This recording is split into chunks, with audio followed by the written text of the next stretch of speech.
Hi guys, hope you're doing well. Thank you for all the comments and the emails that I received on my last video. I am so confused about the Super Meteor at the moment, but maybe this video isn't the video to talk about that, but or maybe it is, we'll see. Firstly, can I just apologise if I'm looking a bit peaky. I've had a really rough 48 hours. I woke up Tuesday night or Wednesday morning at 1 in the morning. Extreme pain. I can't tell you the pain. Well, I can tell you the pain. I knew exactly what it was because unfortunately I'm susceptible to kidney stones. They don't know why. I drink lots of water, but apparently I am susceptible to them. I've had them 5 or 6 times, and the last time I had them, it was deemed too big a kidney stone to pass naturally, so I had to go into hospital overnight to have it surgically removed. And that experience alone made me the other day spend the whole night drinking as much water as I could, pacing around the flat all night and pretty much all the next day, trying to get this kidney stone to move because I didn't want to go back and experience what I did last time. When I was in the hospital last time, and I was in overnight, and I went in and the doctor said to me, "Oh, you'll be operated on in the morning, you're first. Have you got any questions?" And I said, "Yeah, where'd you cut me, or is it keyhole surgery?" And he said, he looked really confused. He said, no, we don't cut you. There's no cutting at all. We go right up your..." And I was like, "What? You never explained that to me before." I said, "Can't you go down my throat the long way round?" Because I don't like the thought of this at all. But anyway, that was the only option, and I was put to sleep, so I didn't feel it. The next morning, just before I was released, the doctor came around and said, "It's all done. We've had to put a little stent in to keep the tube from your kidney, just stop it from collapsing whilst it heals." So I thought, okay, so come back in 10 days time and they'll just remove it. I said, okay. So 10 days later, I went back into hospital and the nurse took me into this little room and she said, "If you can remove your bottom half, so your jeans and your boxer shorts, and the doctor will be in a minute." So I was lying there, and then this beautiful doctor came in. Honestly, she looked like Julia Roberts, the image, although she was Scandinavian. So picture that. So she walked in and she said, "Hello, Willie." I was like, "Are you talking to me or..." Anyway, so she then covered me in tar or creosote. It's not creosote, is it? What is it? Iodine? I'll tell you what though, it's so difficult to be smooth and charming to a beautiful woman when you're naked below the waist covered in tar. It's really hard. Oh, it's not really hard, but you know what I mean. Anyway, she said to me, "You're probably not going to want to watch this." I said, "Trust me, Julia, I'm not watching this." So I turned away and it felt like an hour, but it was only about 30 seconds. And she took this stent out and she said, "Oh, if you want to have a look at it." She might have been French. And it was on the tray and I looked over and I couldn't see anything. And she said, "No, it's here." And she picked it up. And no word of a lie, guys, this stent was that long. And not only that, it had a hook on the end. I don't know where that hook went, probably around my tonsils, judging by the length of it. But it was that. Anyway, so I don't ever want to experience that again. So I think I'm still a little bit uncomfortable. I think I've passed it. It sort of scars the tube. Is this too much information?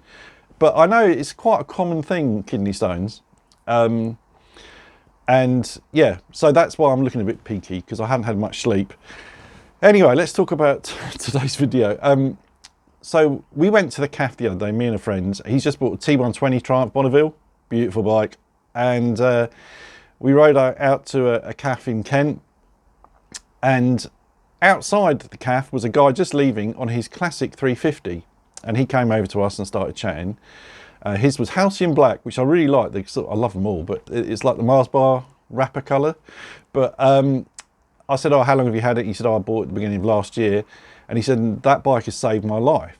And I said, "What do you mean?" And he said, after COVID, I was really suffering really bad depression, and he ended up in hospital with depression, and he had various problems, mental health problems. And when he bought the classic 350, he said that it wasn't instant. He said, but within weeks, just riding that bike lifted his mood and gave him a purpose. And I said, what is it about that bike? Because I know what he means, but it's a kind of magic. Is that a song? And you can't really explain what it is. And he said to me that it takes him to a different place. And I kind of know what he means. And he said, and he couldn't explain it better than that. He said, but this place is calm, he's happy, everything's fine. He's just taking in the environment, that sort of feeling. And I kind of get that totally. And isn't it weird that a bike can do that to you? And I've had, as you know, well, you don't know total amount of bikes I've had, but I've probably had 60 or 70 bikes. And I can safely say that the Classic 350 is the only bike that has done that to me. And I really get what he means. Even just looking at that bike makes me feel calm and makes me smile. It's just something about it. And when it's popping along, even if it's standing still, I just love the sound of it. It's kind of hypnotic for me.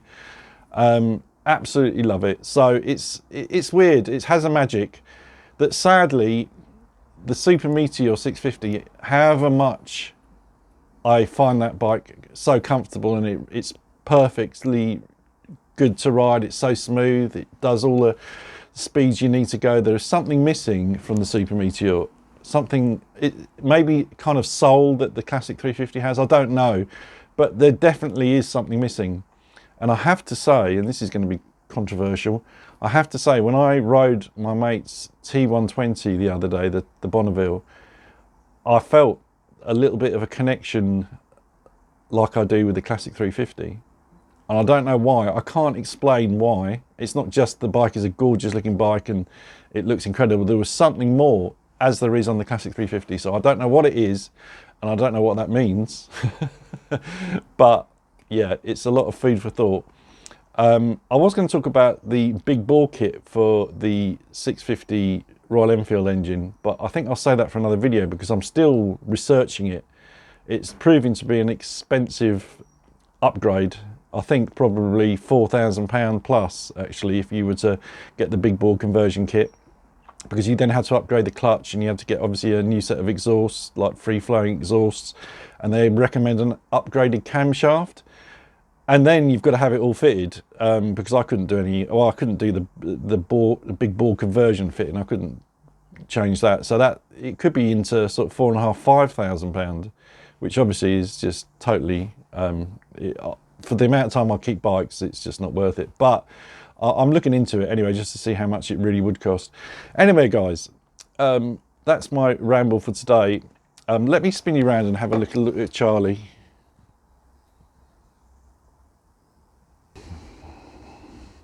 You see, guys, just looking at Charlie just makes me feel happy. It's so weird, isn't it? It is so strange. And I mean, I look at the Super Meteor and think, yeah, that's a beautiful bike. I do think that. Absolutely, 100% I do. But it doesn't just make me smile quite as much as the Classic 350 does. Yeah. Anyway, guys, have a great week and I'll catch you on Sunday. Right so, guys.